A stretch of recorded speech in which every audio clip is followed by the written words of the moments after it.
Welcome to chemistry by Nawaz. তো আমরা আজকে অনার্স প্রথম বর্ষের মৌলিক ভৌত রসায়নের ফার্স্ট চ্যাপ্টার অর্থাৎ প্রথম লেকচার নিয়ে আলোচনা করব। তো আমাদের প্রথম চ্যাপ্টারটি হলো পদার্থের অবস্থা, অর্থাৎ এখানে মূলত পদার্থ কী কী অবস্থায় থাকতে পারে সে সম্পর্কে আলোচনা করা হবে। তো দেখো, শুরুতে আমরা সাজেশন ভিত্তিক যেহেতু লেকচারটা তৈরি করব, তো আমাদের সাজেশনে মূলত যে টপিকসগুলো আমাদেরকে এখান থেকে সবচেয়ে গুরুত্বপূর্ণ ক বিভাগের জন্য গতীয় স্বাতন্ত্র্য মাত্রা, অণুর স্থিতিশক্তি, গতিশক্তি, ফ্রিডম সংখ্যা, ত্রয়ধবিন্দু, তো এগুলো তোমাদেরকে শিট দেওয়া হবে বা পিডিএফ দেওয়া হবে, তোমরা ওখান থেকে একটু দেখে নিবা, ঠিক আছে? ওগুলো দেখলেই হয়ে যাবে, ওখানে বোঝার তেমন কিছু নেই। তারপর তোমাদের টিকার জন্য একটু বোঝার আছে, যেমন শক্তির সমবন্টন নীতিটা একটু ব্রড আকারে, এটা আমাদের বোঝাতে হবে, লেকচারে থাকবে। কার্বন ডাইঅক্সাইড অণু এবং পানির অণুর গতীয় স্বাতন্ত্র্য মাত্রা বা কম্পনের বিভিন্ন উপায়, এটা তোমরা যদি ফার্স্ট ইয়ারে শিখতে পারো, এটা ফার্স্ট ইয়ারে আছে, প্লাস ফাইনাল ইয়ারের বর্ণালীমিতি রসায়নেও কিন্তু এই প্রশ্নটা পেয়ে যাবে, ঠিক আছে? অর্থাৎ তোমরা এই প্রশ্নটা যদি এখন শিখতে পারো, তোমাদের ফাইনাল ইয়ারের একটা প্রশ্ন কিন্তু এখনই কমপ্লিট হয়ে যাবে। তো দেখো, শুরুতে বলছে যে গতীয় স্বাতন্ত্র্য মাত্রা কি। আমরা জানি একটা গতির বিভিন্ন উপায় থাকে, তাই না? যেমন একটা গতি কি হতে পারে, বিভিন্ন উপায়ের মধ্যে বন্টিত হতে পারে। সেটা হতে পারে স্থানান্তর গতি, সেটা হতে পারে আবর্তন গতি, সেটা হতে পারে কম্পন গতি। এই যে বিভিন্ন উপায়ের মধ্যে একটা গতি বন্টিত হতে পারে, এই বিভিন্ন উপায়কে বলা হয় গতির স্বাতন্ত্র্য মাত্রা। তো গতির স্বাতন্ত্র্য মাত্রা মূলত তিন ধরনের, অর্থাৎ একটা গতির তিনটা উপায় থাকতে পারে: স্থানান্তর, আবর্তন এবং কম্পন গতি। এটা কিন্তু সিম্পল অ্যান্সার। বাট জটিলতা আমাদের কোথায়? যখন আমরা কার্বন ডাইঅক্সাইড অণু এবং পানির অণুর গতীয় স্বাতন্ত্র্য মাত্রা বা কম্পনের উপায় বের করব। তার জন্য তোমাদের শুরুতে যেটা জানতে হবে যে অণু মূলত দুই ধরনের হতে পারে। একটা হলো সমরৈখিক অণু বা রৈখিকও বলতে পারো, আরেকটা হলো অসমরৈখিক। ওকে, অসমরৈখিক অণু।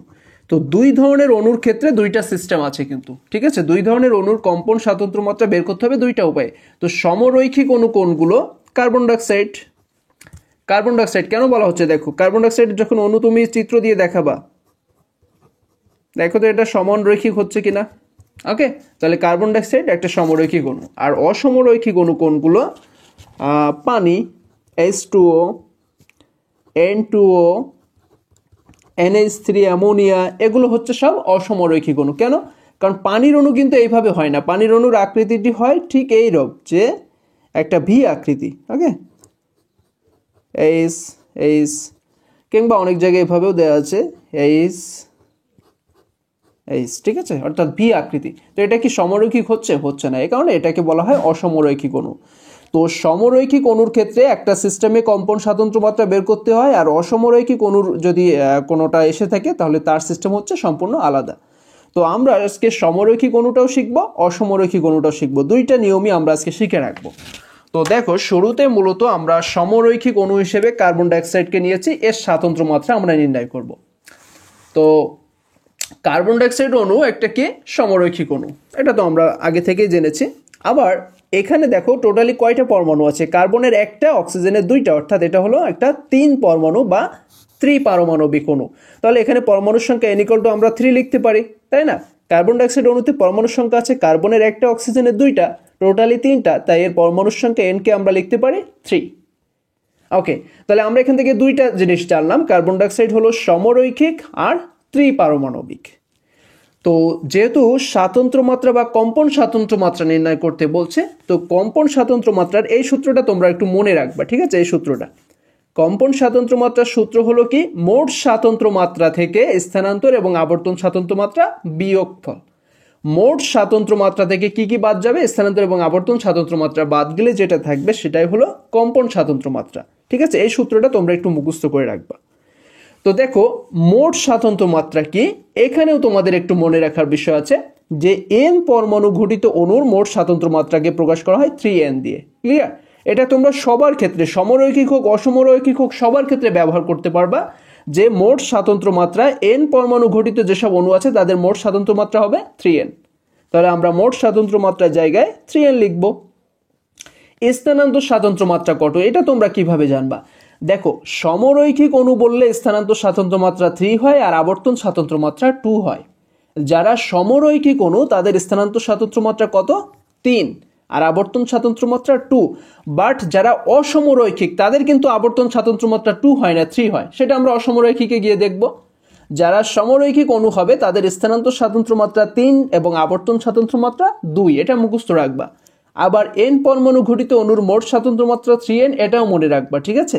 তাহলে মোট স্বাতন্ত্র মাত্রার এখানে আমরা 3n বসালাম। যেহেতু এটা একটা সমরৈখিক অণু কার্বন ডাইঅক্সাইড, তাহলে স্থানান্তর স্বাতন্ত্র মাত্রা হবে 3, আবর্তন স্বাতন্ত্র মাত্রা হবে 2। ওকে, 3n মাইনাস 3 + 2 5। এখন দেখো n এর মান আমরা শুরুতে পেয়েছি, এটা একটা ত্রিপারমাণবিক, অর্থাৎ n এর মান হবে 3। 3n এর জায়গায় 3 × 3 বসিয়ে দাও, টোটালি 9 - 5 অর্থাৎ 4। তাহলে আমরা জানতে পারছি কার্বন ডাইঅক্সাইড অণুর কম্পন স্বাতন্ত্র মাত্রা কত? 4, ঠিক আছে, 4।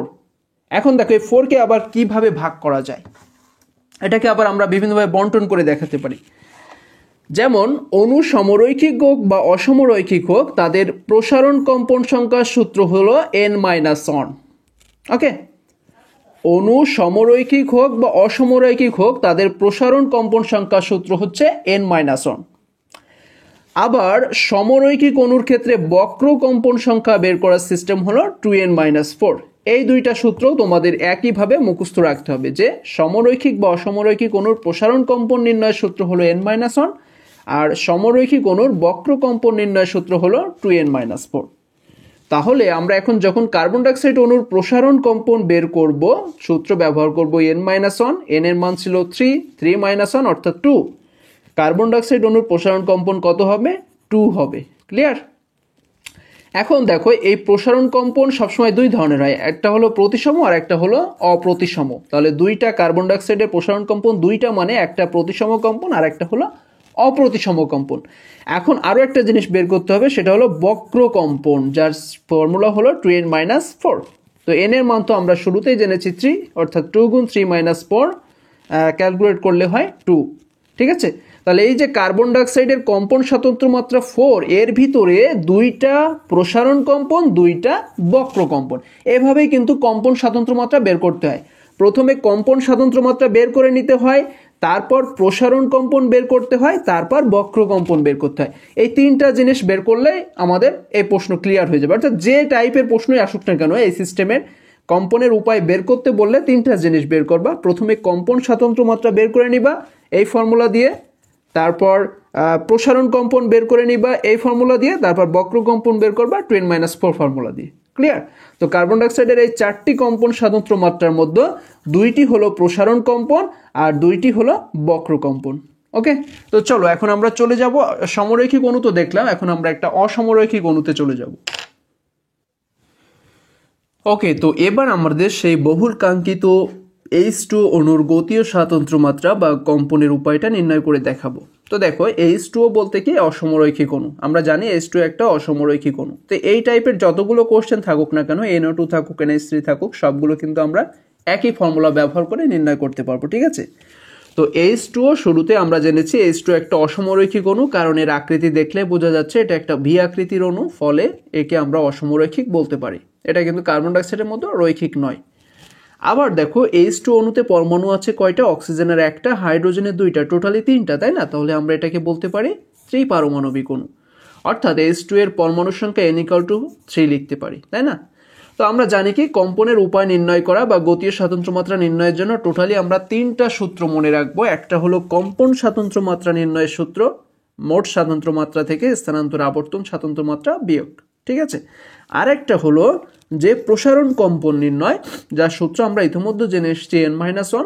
আর একটা হলো বক্র কম্পন নির্ণয়, ঠিক আছে, যেটা অসমরৈখিক অণুর ক্ষেত্রে 2n-5, বাট সমরৈখিক হলে 2n-4 হতো, আর অসমরৈখিক বিধায় 2n-5। ওকে, এই 3টা ফর্মুলা তোমরা একটু মনে রাখবা। তো চলো শুরুতে আমরা কম্পন স্বাতন্ত্র মাত্রাটা হিসাব করে ফেলি। মোট স্বাতন্ত্র মাত্রা বিয়োগ স্থানান্তর যোগ আবর্তন স্বাতন্ত্র মাত্রা। তো আমরা এর আগের প্রশ্নেও বলেছি যে n পরমাণু ঘটিত অণুর মোট স্বাতন্ত্র মাত্রা 3n। এটা মনে রাখতে হবে, n পরমাণু ঘটিত অণুর মোট স্বাতন্ত্র মাত্রাকে কি দিয়ে প্রকাশ করা হয়? 3n দিয়ে প্রকাশ করা হয়। ওকে, আর সমরৈখিক হলে স্থানান্তর স্বাতন্ত্র মাত্রা হয় 3, আবর্তন স্বাতন্ত্র মাত্রা হয় 2, বাট অসমরৈখিক হলে স্থানান্তরও 3, আবর্তনও 3।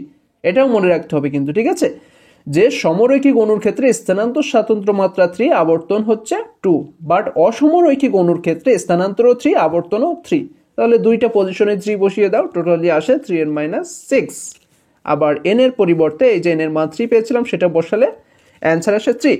অর্থাৎ কম্পন স্বাতন্ত্র্য মাত্রা পানির অণু বা H2 অণুর কম্পন স্বাতন্ত্র্য মাত্রা কত? 3। এই তিনটা কম্পন কিভাবে বণ্টিত আছে সেটা আমরা বের করব কি এই দুইটা ফর্মুলা দিয়ে। একটা হলো প্রসারণ কম্পনের ফর্মুলা আর একটা হলো বক্র কম্পনের ফর্মুলা। তো প্রসারণ কম্পনের ফর্মুলা হলো n-1, n কত আমরা আগে জেনেছি যে H2 একটা 3 পারমাণবিক অণু, তাহলে n এর মান 3 হবে।